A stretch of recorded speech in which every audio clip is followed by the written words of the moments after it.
Welcome back to the Changing Earth podcast with author Sarah F. Hathaway and co-host Chin Gibson.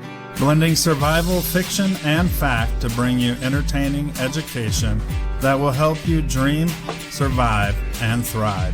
And now, here's your host, Sarah F. Hathaway and Chin Gibson. Hey guys, what is up? Happy to have you back with me this week. And what's up, Chin? Hey, cheers up. Man, I'm feeling good today.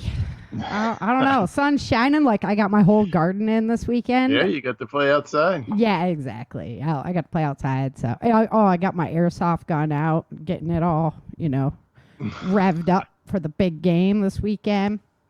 But now the garden, it's coming along great, And we're out there looking at it this morning. And we're like, oh, it's so beautiful and perfect. And then my dog goes running right across it. I'm of course. That's a raised bed, man.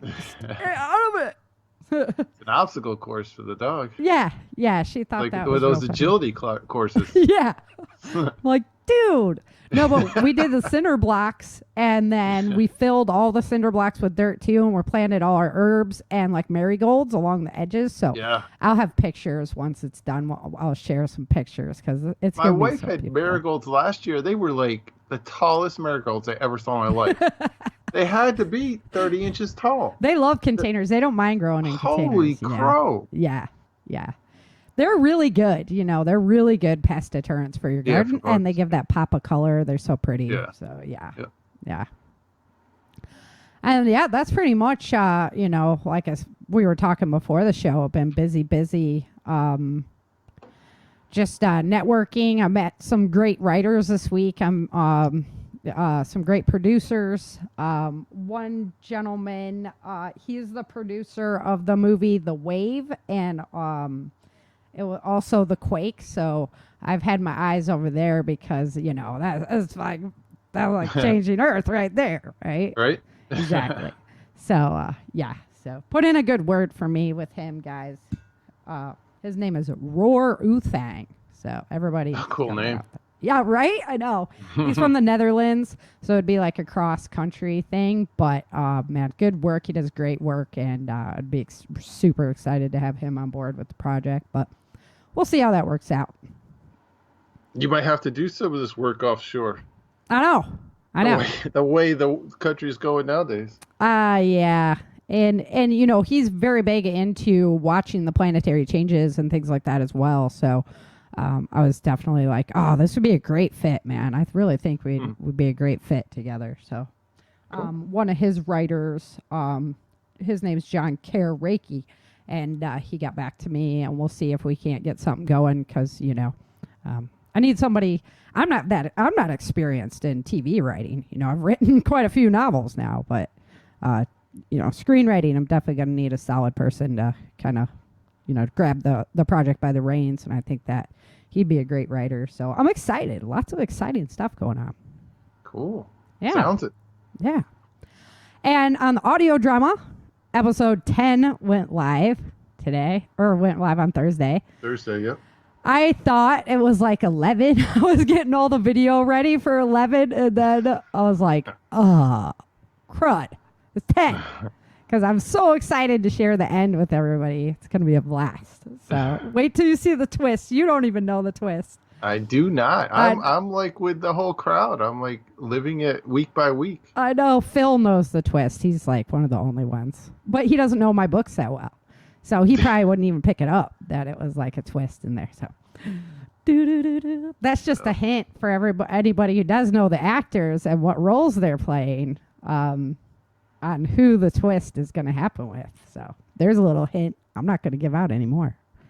Is that a matter of fact? That's a matter of fact right there. You like that? Yeah. Rick just posted today, don't be an April Fool. Get your prepper camp tickets before April. I think they go up in price again then. So what time's a ticking, guys? You got just a couple days left to get your prepper camp tickets before they go up in price again. And that show always sells out. So even if you buy it and you can't make it, you can they do a lot of trading of those tickets online. I've seen on Facebook. You'll have no problem getting rid of it if you can't, but you got to make it. Right. I'm still crossing my fingers. Reunion. Exactly. I'm still crossing fingers Ellen will be able to make it out here for that. That would be so awesome. That would be wild. So we'll see. I got a deal going on with Miss Ellen. She's got to show up. I know. Well, we should start taking bets on the show. Like, will Ellen show up or not? Oh, and that reminds me, we have a big announcement to make. So, Changing Earth members already know that I'm doing a giveaway. My first 4 books for the first place, first 2 for second place, and first 1. These are all print editions signed by me. But you have to be a paid member, and if you sign up now, you get entered into that contest. And guys, it's like $3 a month. So, I mean, it's really helps us out. Really helps keeps the show going. And we're doing that giveaway. Heck, if you win, it's like getting the books for free. It is. I mean, it's like getting the membership for free because of the books. Yeah, because the books are worth it. The first 4 is like, I don't know what I even sell them for nowadays. I think like $50, $60. So definitely check that out, guys.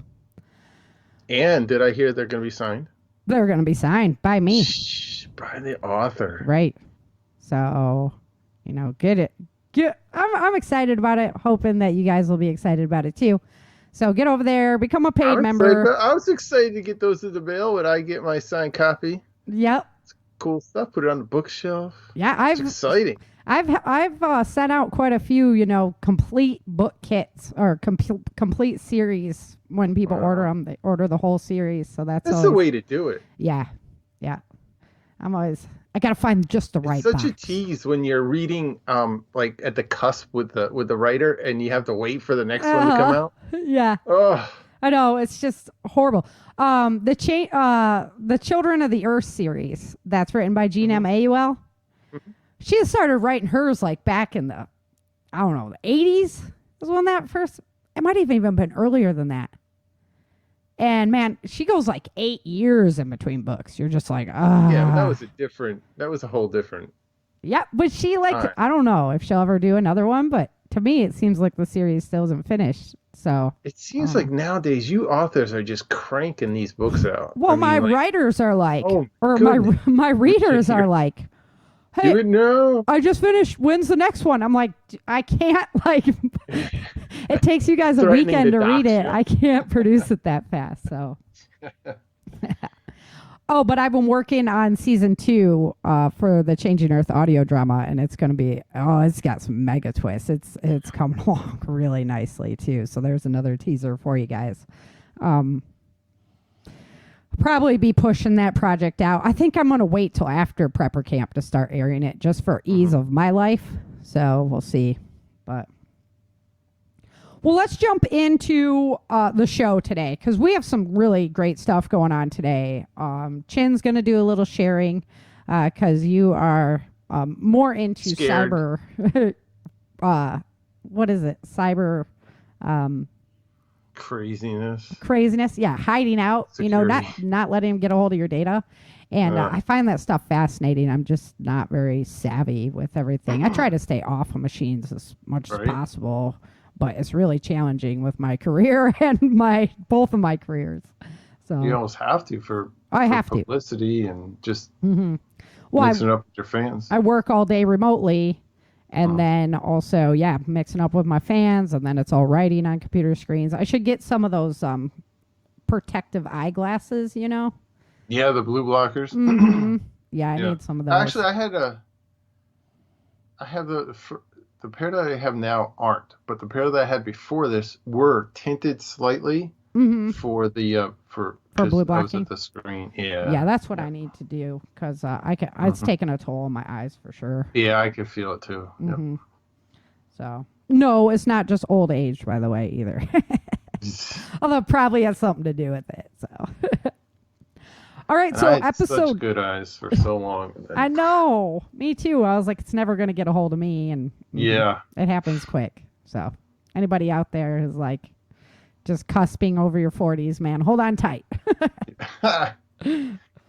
All right. let's jump into some of the lessons from episode 10, because there was some great ones in there. So we're going to go into a little bit of prepping basics before we get into our cyber stuff. And then if we have time, we're going to do some Changing Earth material. But so episode 10, one of the first things that is most important, one of the most important skills, I believe, to survival is wild foraging.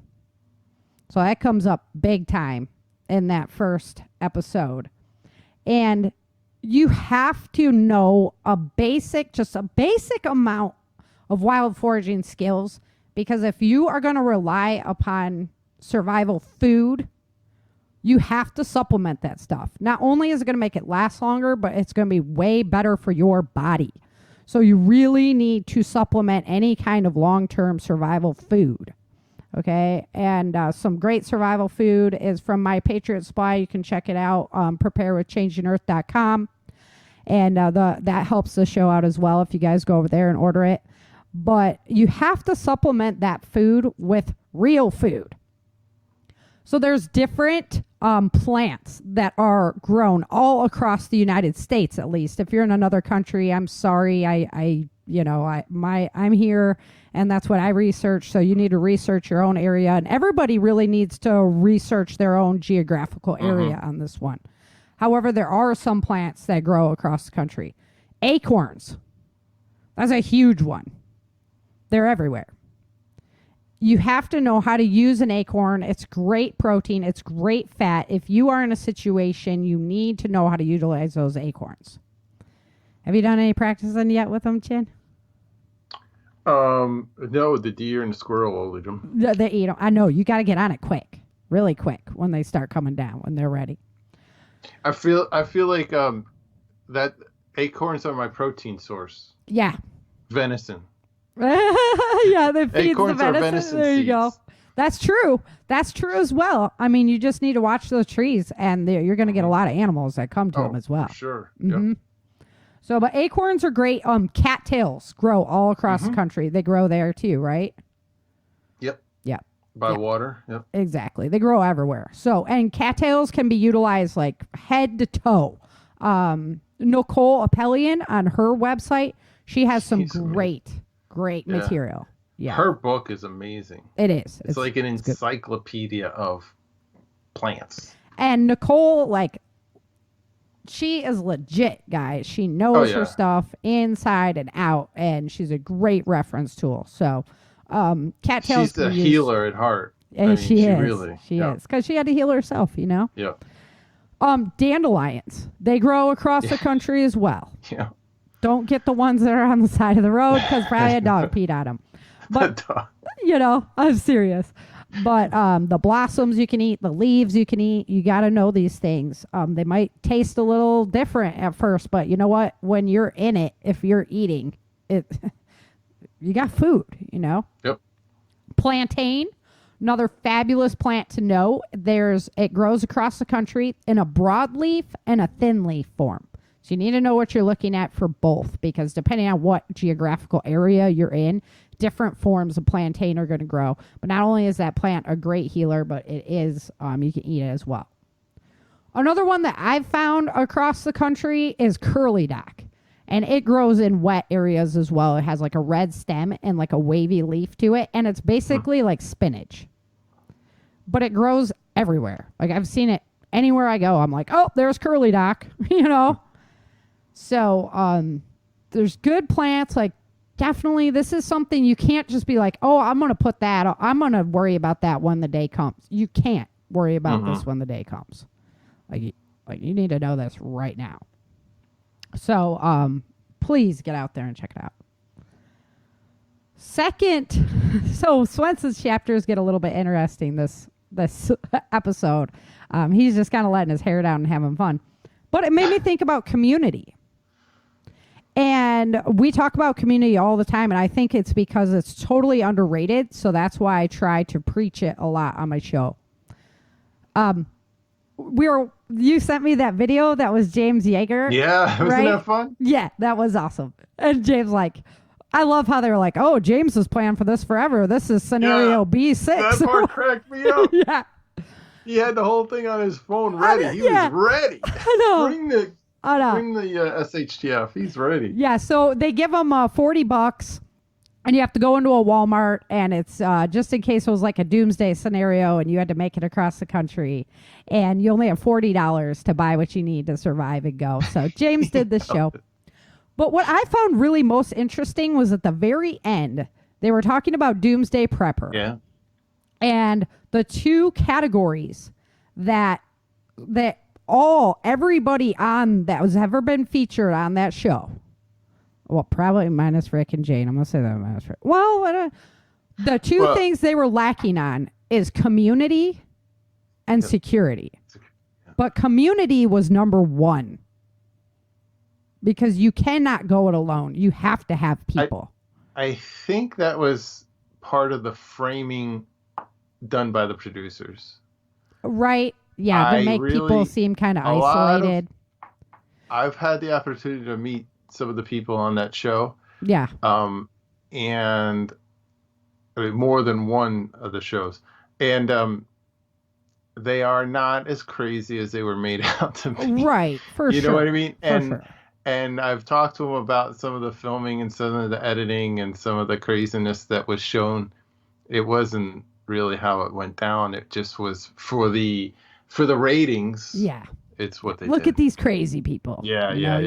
It made for better TV, It was more exciting or funny or a lot of times like preparedness-minded individuals, we don't like talking about it. No. Let alone showing stuff. Yeah. Let alone giving people information about our community. So I think wasn't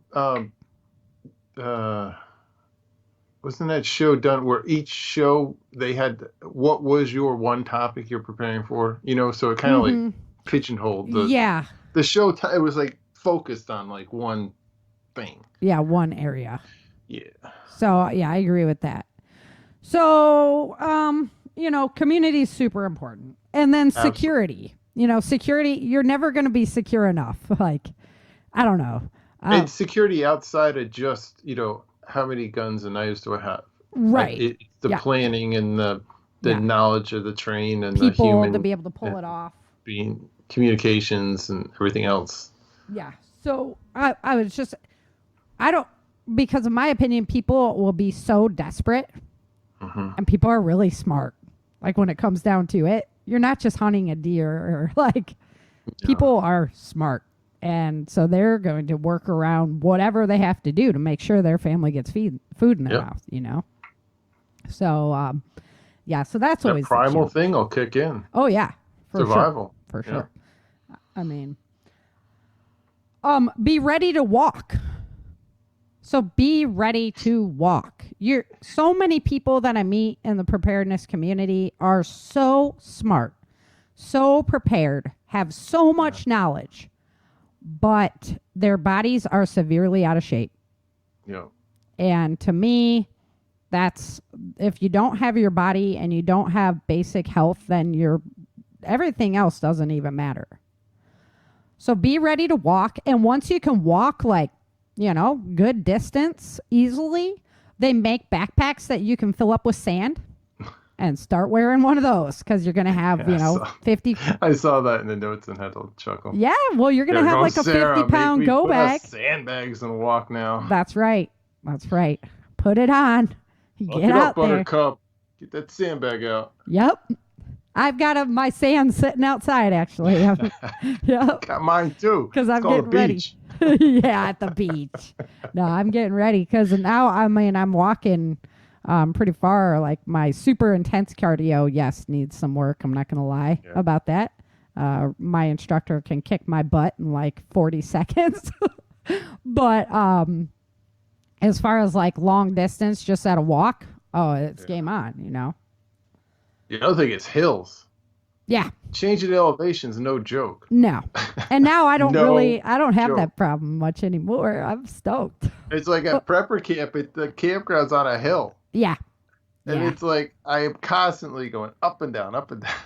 See, I was so used to that because we lived on the mountain. Yeah. Like my dog was ripped from running up and down the mountain, and now we're just not. Yeah. She's getting fat and everything. I'm like, oh, geez. So. Yeah.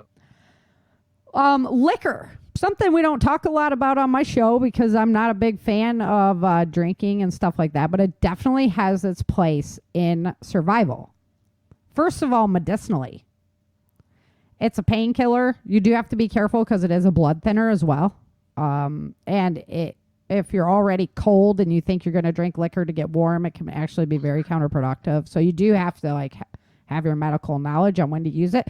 But it's a wound cleaner. Yeah. You know, it'll clean stuff out. It's a great bartering tool. I'm not so much into bartering, like stocking things for bartering, because I believe there's so much more that I need to stock just anyway. Yeah. And I'd love to barter with my knowledge one day if it came to it. That would be my big trade tool. Mm-hmm. But there's something to think about if you have the extra resources to be able to stock for bartering. Alcohol and tobacco is where it's at. Bartering with knowledge is probably a safer thing too. Right, because you can't steal they can't it. kill you. Yeah. Yeah, exactly. If they kill you, well, then the knowledge is gone. It's gone. Right.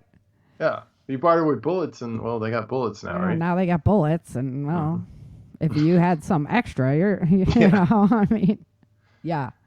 Knowing how to produce alcohol, though, is also a good thing. But also, you can use that alcohol distillery as a water distillery, and that is the cleanest form of water you can get. So, a dual purpose there. And Yeah, two is Fed man, that's just my water distiller. 2 is 1, 1 is none, man. Yeah, so that's good stuff. In Vergis's chapter, or in Vergis's scenes, it's a lot of team movement. Mm-hmm. And it's really important. A lot of us have guns, firearms. We know how to go to a range and we know how to shoot the gun and that. But not many people have military experience to know how to really move with a team and to learn that information in the time when you need to use it. It's not probably the best idea. So you can go, there's tons of classes you can take where, you can get this training. Lots of people offer it. Our James buddy Yeager. Ben Branham. I took a class from him. Yep.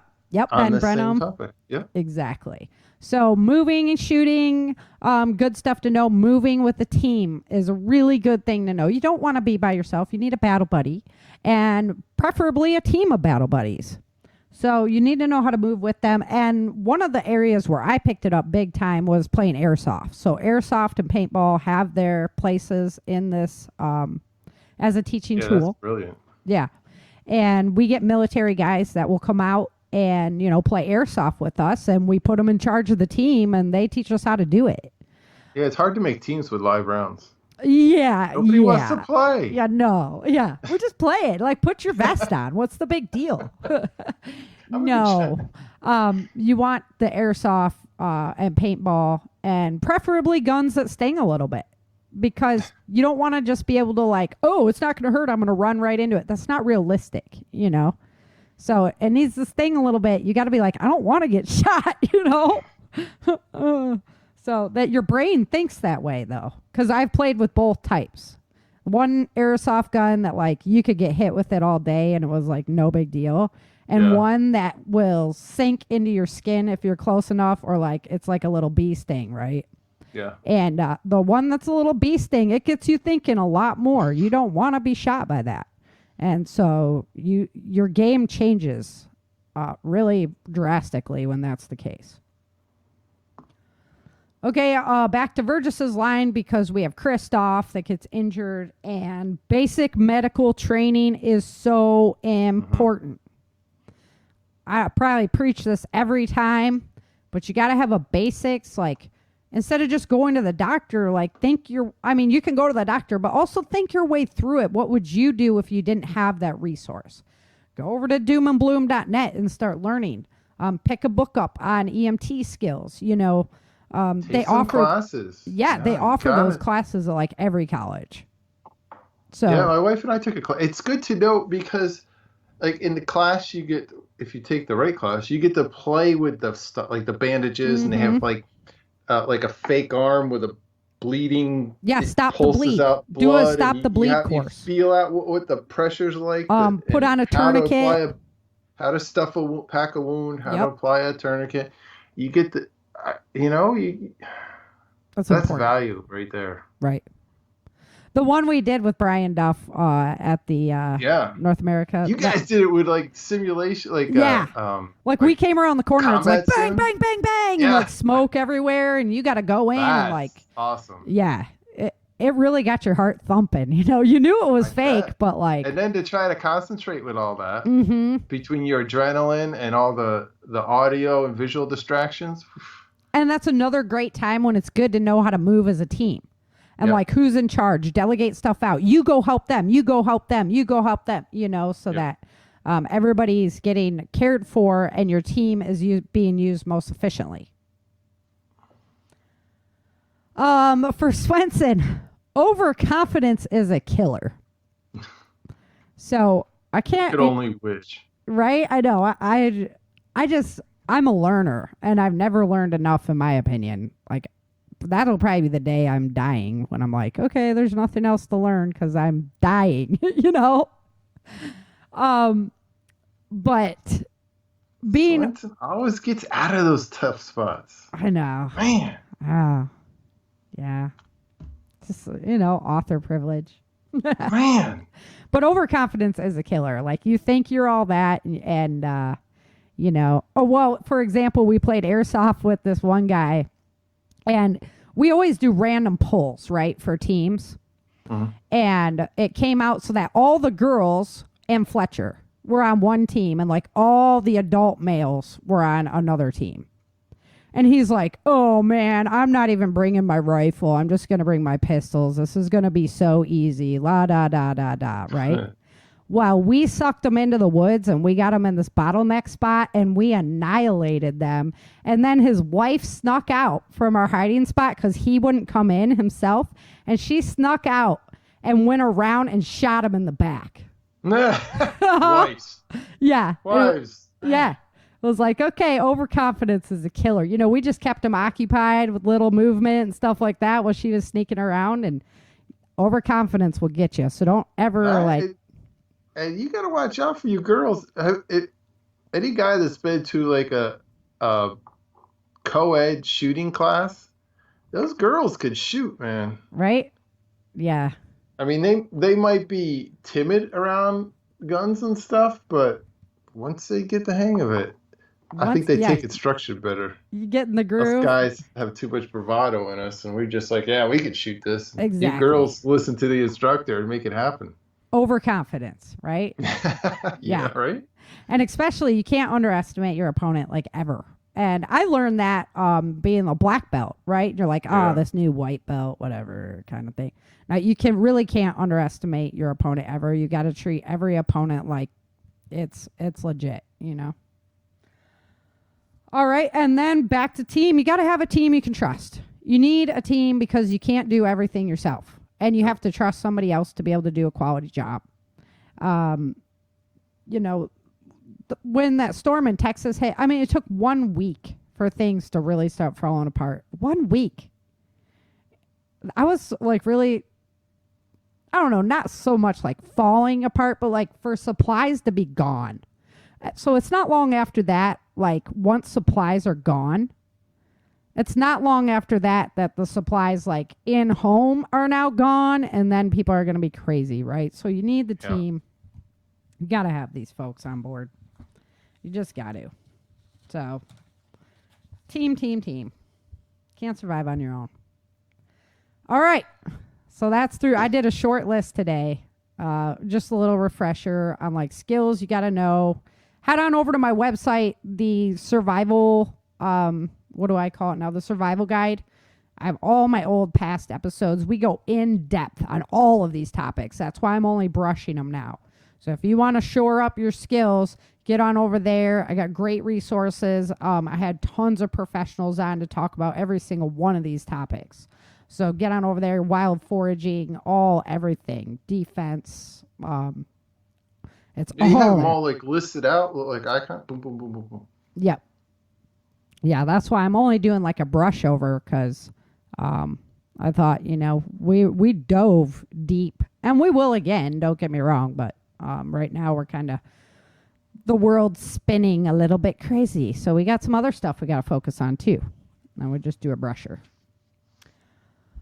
So let's talk Not all fiction anymore. Yeah, I know. That's what I'm saying. This is like how all the survival novels begin. So let's jump into some of your survival security material. And why don't you share like the guy that you listen to a lot? I think that dude is great. Yeah, he is. I think he's very interesting.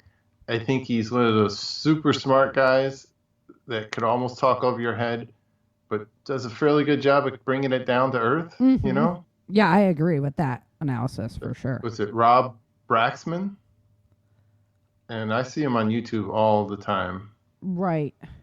Yeah, he has his channel. Hold on one second. Yeah, he's well worth just catching every once in a while because he just talks to the camera and he goes, if you look at his channel, you can look up almost any topic and he'll talk, routers, phones, internet, personal security. He'll talk you through it all. And I think he's not a closet prepper, but he's a prepper. He just doesn't really like talk, doesn't focus on it. There's some people that don't know they are. Yeah. Right? Yeah, like, you can you tell actually are. He's dropped the prepper word a couple times, but not, that's not like the focus of his channel. For sure. Yeah, Rob Braxman Tech is his channel. Yeah, on Braxman. Tech, Tech. CE. CE. Yep. The spelling. The author who sucks at spelling. Yeah. I hear you. So I was looking at phones because my phone was, several years old and it was flaking out a bit. So I've been trying to figure out what I want to do with phones. And of course, surveillance and all this other stuff. I'm just a regular guy, right? Doing a regular job, have regular friends. I'm not like crazy guy. I don't do crazy things in my life, but I don't like the feeling that people are watching me. Right. And the deeper you get into this, I almost feel like the more information they collect, the more they can build cases against people and pick the pieces and parts.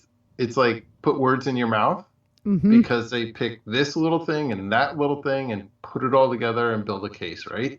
And data manipulation. They could literally manipulate it. So that just kind of freaks me a little. Mm-hmm. But so that's what I found this guy, and he talks a lot about how to like de-Google your phone. Mm-hmm. He's like, there's no quote unquote de-Googling the iPhone the way they have it kind of locked down. You can't really do much with it.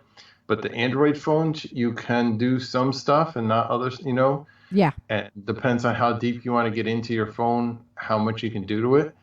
But so I picked up an Android phone this go around, and I'm playing with this universe. But the more I look at it, if you are going to live like a normal life, it's going to be hard to really do some of this stuff. Yeah. So you just... I don't know. Yeah, that and like a lot of the things, you might as well have a flip phone, Yeah, mm-hmm.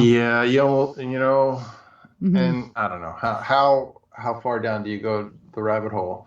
Right, but like you were saying, you're not uploading Facebook on it because my new phone. Because he was talking about how like apps like Facebook will actually, and you see this all the time, right? Because like you'll be looking at something on Amazon, like I need a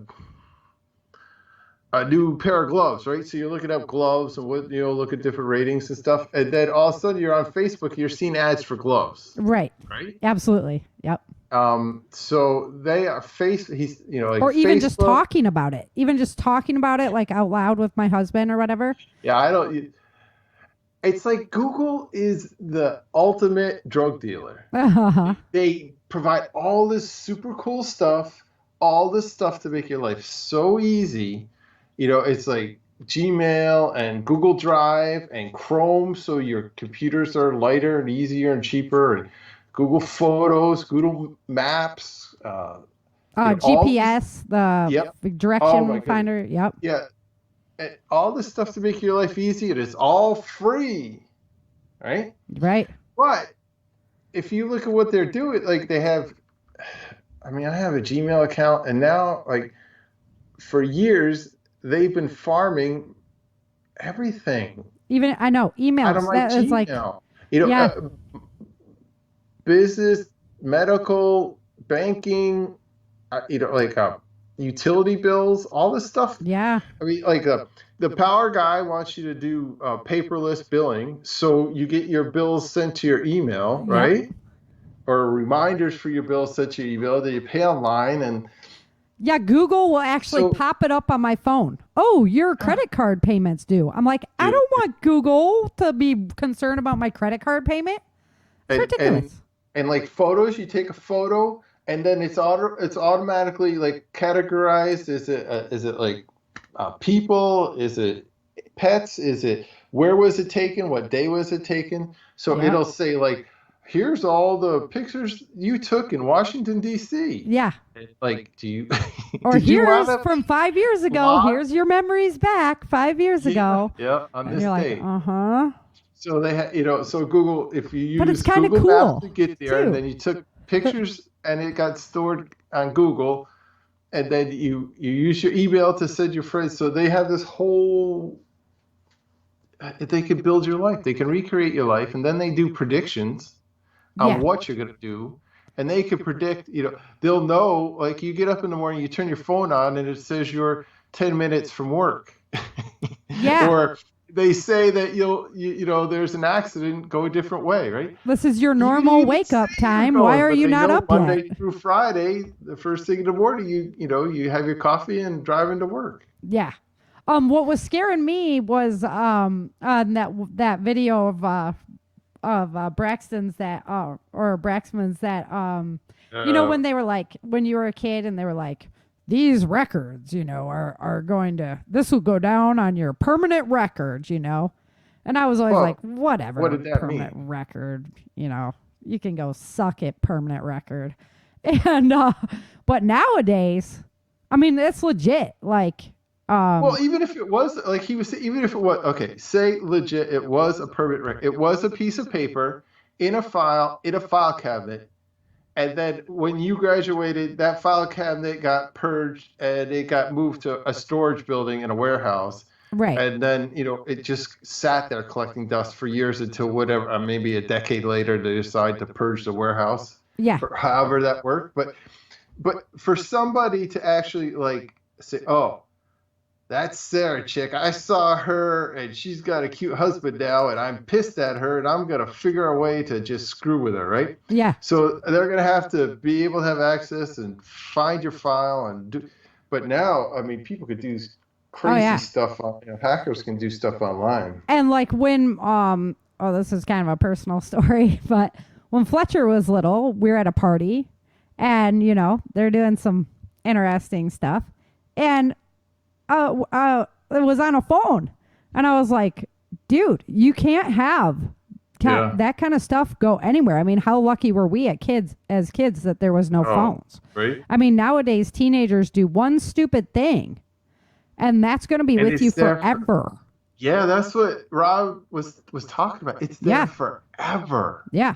And it's broadcast like everywhere. Right. And like so he was saying like your credit score, used to be that way, as it was our first kind of like social standing score. But in the future, my cousin had a baby and she made a group for the baby, and she is documenting every bit of his life from when she was pregnant with him all the way up. It's like that information will be there forever. You used to have the baby albums, which was cool, but you'd have to come to your cousin's house to see it. Right. Now, not so much. No, now you can just go online. And who's grabbing and who's collecting that information? Who corporations and governments who? Yeah, to put you. Well, he was saying like it'll be worse, the worst racial profile, worse than racial profiling, because you can profile somebody's data. It's going to affect getting into colleges. It's going to affect career. You can already see it now. Like careers are being just trashed for Something, Yes. somebody, Yeah. somebody dropped a Twitter post when they were in college, and we all do stupid things in college, Oh yeah. but they get canceled and fired from like management level jobs years, decades later. Yeah, because of Yeah. what you did. And you have to allow people to grow. Like you have to be allowed to make mistakes in life, because that is how we learn. That's how we learn not to do those things. That's how we learn to teach other people, like, hey, this is something I did that you might not want to make this mistake. But Yeah. like, it's documented all over the place now, and your mistake, you can never outlive that mistake ever. Yeah. You're not allowed to learn from it. You have to bask in the horribleness of what you did forever. It can never just be like And it used to be like, learning experience. it used to be kind of almost segmented, right? You'd be like, the guy at the grocery store knew what you bought because you went there every week to buy stuff at the grocery store. Yeah. And the guy at the sports store, or the guy Or the movie store. at the golf course, Yep. he knew what you did, with your buddy, what people you hang out with your buddy. But now just think about these four companies: Apple, Google, Facebook, and Amazon. What do they know about you? Yeah. Apple has their own credit card. Google Pay. Facebook's trying to do right. Well, they were trying luckily to do financing. Facebook deleted Amazon me, so. has everything. Amazon has. Amazon. Started out Yeah. selling books, and now it sells everything Yeah. under the sun. But they also have, they have. You can run a business through it. They have data centers that they'll host your websites for you. They have all kinds of ways you can pay app for platforms. stuff through Amazon to buy other stuff, right? Well, even Twitch that we're broadcasting on right now. Yeah. Amazon platform. And they have photos, and Yep. they have movies, so they know all the kinds of movies you watch. They have music. They know all kinds of music. They know all the kinds of books that you read. Yeah. I mean, like the librarian would know what you check out. Now Amazon knows everything that you read. Right. They're always sending me, hey, why don't you read this? Here's a suggestion. Every month I get suggestions. Yep. And not only do they know what books you're reading, but they know what you're buying. They know what you're. Yeah, that's everything. what I'm saying. It Yep. used to be like segmented. Mhm. It's like the guy at the golf club knew, Yeah. they kind of knew Oh, what and you, the Fitbit the purchase. jokes you told there. That Yeah. was spooky sauce. I'm glad I quit Yeah. using Fitbit and never, So- I just couldn't do it to begin with. So I used to use Waze, right? Because it was like, Google knows too much, so we'll use Waze, right? So Yeah. we kind of tried to compartmentalize. It's Google's. Right. Yeah. We bought it. Yep. And now Google bought Fitbit, and he goes, "Tell me how," because this Rob was saying, how much personal analytics can they grab now Yes. off of Fitbit? Yeah. It tracks you where you go. It tracks you even. So they have your phone telling you where you go. They have your Fitbit telling you where you go. Your exercise. Your vitals. Like, all your vitals. Yeah. Exactly. yeah. Like, you need to go into the doctor because you're going to have. Just can't. Oh. Yeah. It's getting very, very invasive. And that whole, like the people that went to DC for the rally, just think about how Yeah. in years gone by, nobody would know. I mean, if you bragged about it, people would know, right? But for the Right. most part, it'd been hard to trace and Not track. now. Now between your cell phone and your online activities and like Fitbit, Yeah. say, because I don't think Fitbit was owned then, but now No. they're owned. So Yeah, Google they just were. acquired that whole database. Yep. Yeah. And Google runs like the government. They run so many corporations Yep. around the whole country. Like, it runs on Google Chrome and Google Amazon, email platforms, stuff like that. Yeah. That it's They- just like, how much all their do they know? data farms. Yeah. How much do they know not only about an individual, but about government activities, corporate activities, everything. How much do they talk back and forth? Right. And there's always that. I was joking when I was getting ready for this. It's like, I don't need to put one tinfoil hat I need to do like Fauci and put 2 tinfoil hats on for tonight. 2 tinfoils. Yeah, Yes. 2 tinfoil hats, Yes. maybe 3. Yeah, maybe like a tinfoil outfit. But there's always that thing about who really started Facebook, right? Yeah.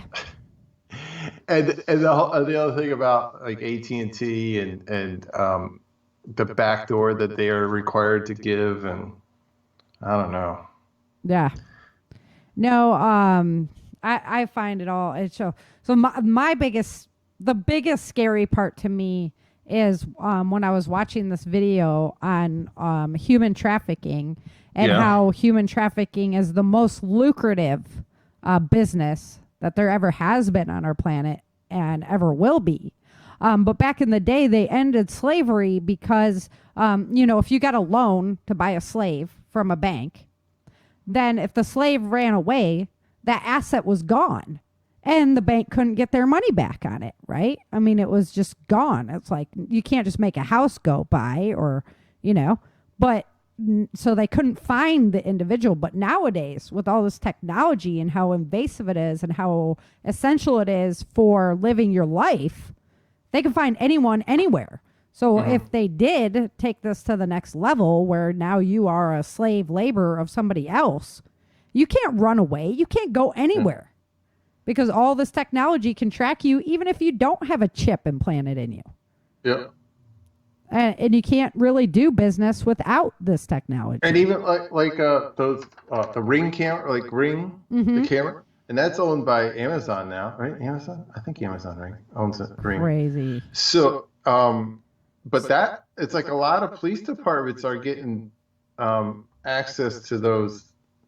Yeah, because they can see crazy. what activity. It's not just watching bad guys at your door. They can watch what you're doing. Who's it's coming like, oh, to you your left, house? and we don't see you coming home until. Yeah.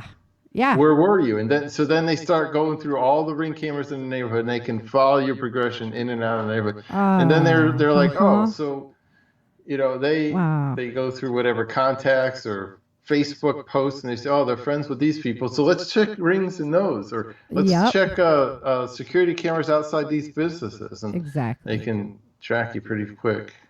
Exactly. Remember there was that show Manhunt? I think? Yeah. I got hit up to be on that show, but I was across the country, so I was like, man. That would be a cool show to be on, but I think those chicks almost had it. They were celebrating like the time that they were away and went to a Taco Bell of all places, and they got caught at the Taco Bell. And they were so close to having won if they would have just like stayed out in the woods and not. It's so hard. I was like, guys, I could totally do it. I'd be between all the cameras, security cameras and traffic cameras and on the road, like to get your license plate because that's how they track stolen cars and things like that. Even for nuclear material. They have like little sensors to track any kind of nuclear material entering a city because, to keep the city safe, which is obviously really important. Yeah. But it always comes down to safety versus security, and I'm not saying they shouldn't be doing that. But, they're very invasive in the name of safety. And it's like there's so much good to it's like the virus tracking. Yep. What a great idea, right? What a great idea. If you used it to help warn people, right? But it's like they take everything and they abuse it. They don't just use it for the good of civilization. Think about the plot to any Hollywood movie that involves an invention, right? It's always created for really good stuff. I mean, even the internet, right? It was created for the best of reasons, really good. There was good people who developed this technology, but you can never, ever, this is why communism will never work. You can never, ever discount human greed and corruption. Yep. And the minute you say, that's not in the equation, you're screwed because there is always human greed and corruption. And whatever was developed for the best of interest with the best hearted intentions for the very best things will always be corrupted and manipulated. It's like the plot of how many Hollywood, I mean, every single Hollywood movie. I mean, really, if you look at it, you know. So it's I've kind of felt like it's turned into a balancing act. Yeah. Unless you go full on hermit, right, you're going to have to figure out your risk, where your line tolerance, is, right, and what you need versus what you want. Well, I try to stay off Google searches. I use DuckDuckGo. Yep. I even use DuckDuckGo on my phone. Like, I don't use Google for a lot of my searches. I use Firefox platform for my exploring because I don't want to use Chrome. There's a new one called Brave. Okay. That I've been playing with. Brave and DuckDuckGo are the ones that I like.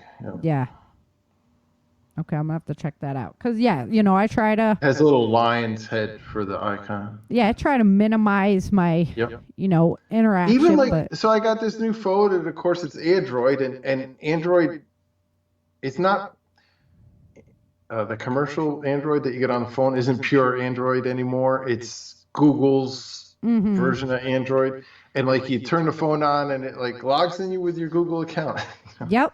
Yeah. So it's I'm like, you know what? I'm not logging into all my email accounts with this phone because it's going to let Google filter out all my email. Yeah. And even my, I use Proton Mail as well, but it's on my Google phone. Yep. So how much of that is really secure when it's an app on a Google phone?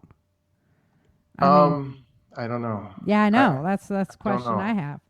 Because I'm like, I like some of it, the Android, because it shows permissions.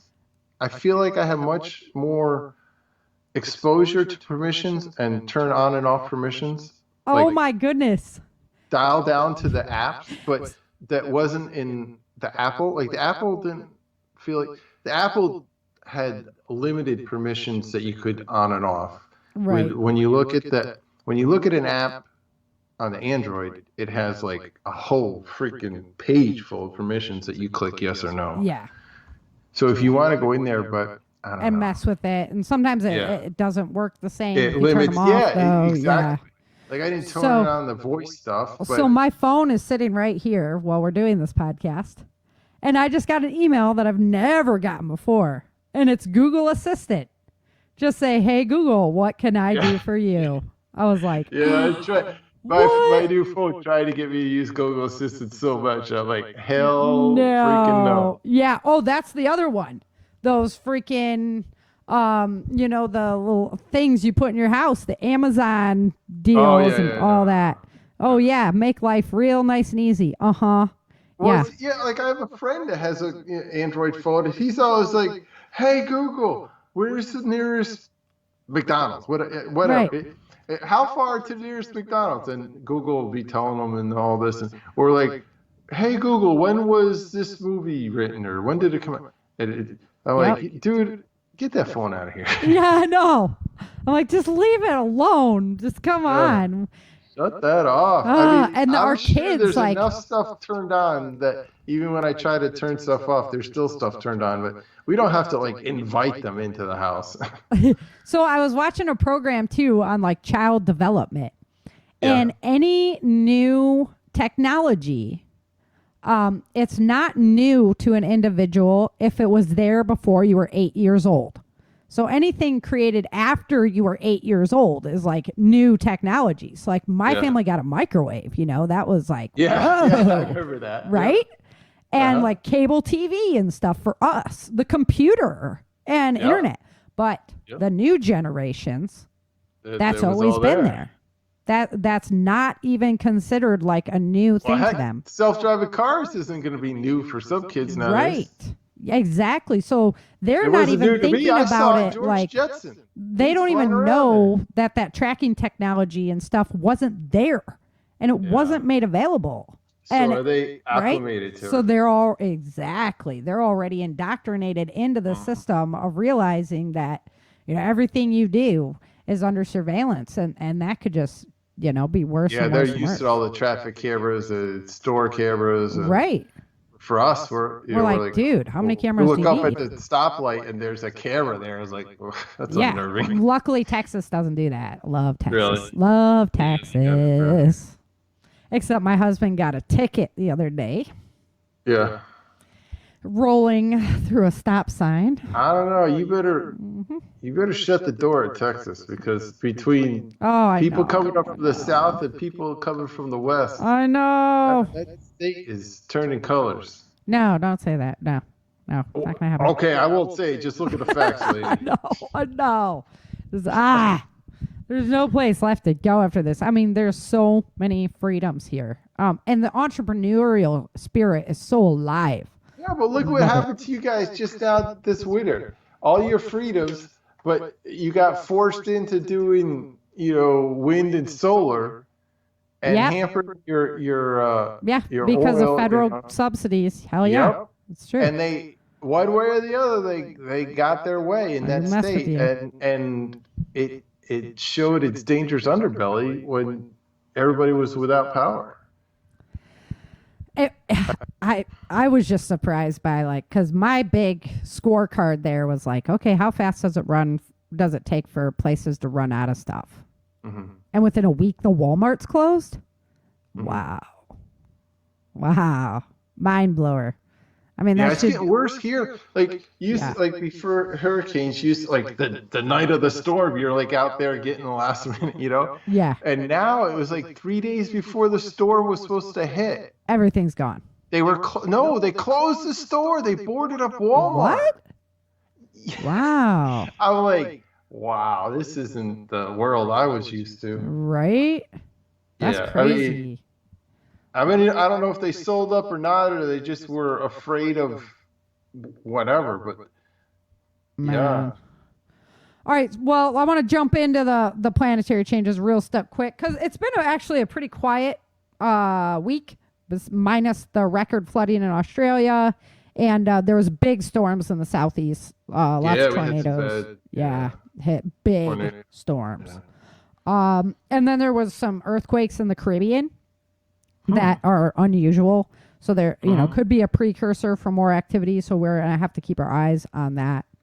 But within the first 65 days of this year, there were 42 6.0 magnitude earthquakes or higher. That's the most we have on record of any year. So if you don't believe that this polar shift and the Earth spinning faster isn't affecting the magnetic core of this planet, you have your head in the sand. Because 42 6.0 magnitude or higher earthquakes. Serious stuff. 45 volcanoes erupting at one time. So it's just crazy. So what we're going to experience this year is a polar spring, because of all the volcanic ash that's up in the atmosphere. It's probably going to be a little bit colder. It's going to take a little bit longer for summer to come on, so they say. Monarch butterfly. It's pretty warm right now. I know. Monarch butterfly populations are collapsing. So that's the magnetics. They go completely off of magnetics. And when birds start dropping out of the air, and species that use the magnetics to migrate, that's not good. Walruses were seen in Ireland and Wales, so it's colder up north right now, which is good, but it's just different patterns, different things than we're used to seeing, so highly irregular stuff going on. So I found that was all pretty interesting. There was even snow in Spain in March, which is pretty unusual. So we're just keeping an eye on all this stuff. They are looking seriously at the San Andreas. It should be moving soon. I mean, there's been so much activity around it that it's just highly irregular that it's not happening. So it could be a precursor for something really bad to happen there. We're going to say our prayers that it's not. And then on this same note with our planet and the invasiveness of big tech and all that, Canada just passed the national carbon tax. So they went ahead and did it. And we can just all smack ourselves on the head because if you really research what's going on with carbon in the atmosphere and stuff, their research is severely flawed. If you don't listen to scientists can be just as paid off as politicians. So if you really, really look into the research of it, the carbon information is flawed, and it's just another way for control. Same as COVID, same as a lot of things. So do your research there. If you don't believe me, tinfoil hat time or whatever. But I can tell you that their research is severely flawed. The carbon should actually, it'll make, other areas green. It's a changing planet. It's a dynamic place. And we've had a little bit of influence to help it out with taking carbon out of the soil and putting it back into the air. But the earth is going to change whether we do anything or not. We're so arrogant to think that, this is because of human activity. We're the humans, The planet's like, yeah, watch this, humans. Duh, we could be gone in a beat. So I encourage everybody to, keep their eyes on that, on our changing planet, because it's doing some incredible things right now. And even if it doesn't equal any kind of doomsday scenario or anything like that, it's very interesting stuff to keep your eyes on and watch how dynamic of a planet we live on. Mm-hmm. I find it fascinating. So, all right, we got it all in. Look at that. Yeah. I'm going to keep my eyes on that stuff, though, because I watch, Suspicious Observers.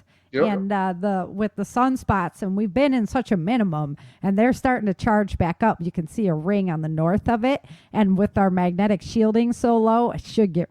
I know I shouldn't say it so excitedly, but it should get really interesting on watching that stuff play out. So we need to get you watching more like Walking Dead or something, because your excitement at the real world catastrophes.